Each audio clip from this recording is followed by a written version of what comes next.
They're basically exactly the same as linear equations, except the operator is different. So the big difference is the operator. And what we mean by that operator is instead of having an equals sign, and an equal sign gives you a definitive value for x. It says x is something. The unknown is this number. However, linear inequations just gives you information about that value, such as it is greater than something, it is less than something, it is greater than or equal to, or less than and equal to.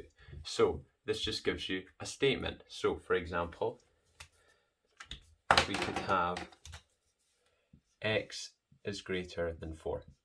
And this just tells us, instead of saying x is equal to 4, it tells us x is greater than 4, or x is greater than or equal to 4. Because if it's greater than 4, it can't actually be 4. If it's greater than or equal to 4, it could be 4 or above. And just an example, y could be less than minus 6. So that means y is just a lower value than negative 6. So, well, this is very important. And you know, greater than, something is greater than, less than, greater than or equal to, less than or equal to. The main thing we have to know about this is that it's exactly the same except the operator is different. However, we have to remember something when going through these questions. Let's say we have negative x is greater than 6. Obviously, we can't just leave it like this because we haven't solved the equation properly because it's negative x instead of just x. So to fix this, we need to make it x. However, a common mistake here is just changing the sign and multiplying by -1 to give us x is greater than -6. That would be wrong because we haven't changed the sign and our statement is no longer correct. Here we are saying negative x is greater than 6. And here we're saying x is greater than negative 6.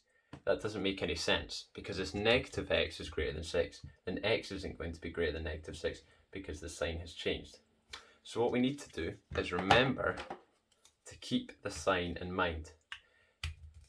So for this, if you think of it as we are adding x to both sides, this would then give us negative x plus x is greater than 6 plus x. And then this would just be 0 on the left hand side is greater than 6 plus x. And then minusing 6 from both sides, this would give us negative 6 is greater than x. And this is the correct answer. And then again, if you want x on the right side, remember to flip the sign so it's x is less than negative 6. Basically, when you flip the signs, you have to remember to flip your operator as well. Otherwise, you could be left with the wrong answer. So it's really, really important you pay attention to this because you could work